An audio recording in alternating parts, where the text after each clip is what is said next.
guys, C.L. Cannon here from Fiction Atlas Press, bringing you another Indie Connection. This week I'd like to tell you about some indie books that you might enjoy if you're a fan of Clockwork Lives by Kevin J. Anderson and Neil Peart. The first book I have for you is called Successor of Magic by Jonathan McElhaney. Neva never knew of the world as it was in the days without magic, or the before time when it was held by even the most audacious of wielders. The scars of a past misuse of what has now become a limited resource still etch their way across the county.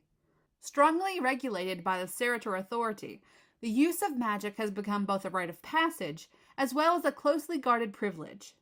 Now she waits impatiently to earn her magical license, an honor only bestowed upon worthy citizens when they come of age. However, as Neva hones her knowledge and skills as a tinkerer under the tutelage of her grandfather, Massifer, a near-death experience uproots any plans she may have had for the future.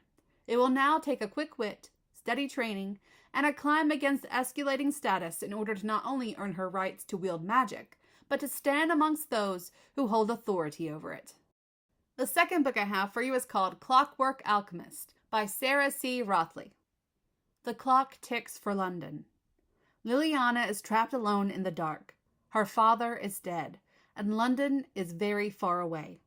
If only she hadn't been locked up in her room reading a book she wasn't allowed to read, she might have been able to stop her father's killer.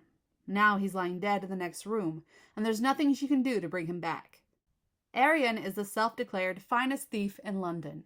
His mission was simple: steal a journal from Fairfax Breckenridge, the greatest alchemist of the time. He hadn't expected to find Fairfax himself, with a dagger in his back, nor had he expected the alchemist's automaton daughter, who claims to have a soul. Suddenly, entrenched in a mystery too great to fully comprehend, Arian and Liliana must rely on the help of a wayward detective and a mysterious masked man to piece together the clues laid before them. Will they uncover the true source of Liliana's soul in time? Or will London plunge into a dark age of nefarious technology where only the scientific will survive? The third book I have for you is called Wayfarer by K.M. Weiland. Think being a superhero is hard? Try being the first one. Will's life is a proper muddle, all because he was accidentally inflicted with the ability to run faster and leap higher than any human ever. One minute, he's a blacksmith's apprentice trying to save his master from debtor's prison. The next, he's accused of murder and hunted as a black-hearted highwayman. A vengeful politician with dark secrets and powers even more magical than Will's has duped all of London into blaming Will for the chilling imprisonments of the city's poor. The harder Will tries to use his abilities to fight crime, the deeper he is entangled in a dark underworld belonging to some of Gregorian England's most colorful characters. Only Will stands a chance of stopping this powerful madman bent on reforming London by any means necessary. Unfortunately, Will is beginning to realize becoming a legend might mean sacrificing everything that matters. And the last book I have for you is called The Flaw in All Magic by Ben S. Dobson. In a city of magic, it takes a man with none to solve an impossible murder. Tane Carver can't use magic, and he doesn't trust it, but he understands it better than most, even in a city of elves and dwarves and sprites and mages. So when an impossible murder is committed on the campus of a warded magical university, he's called in to consult.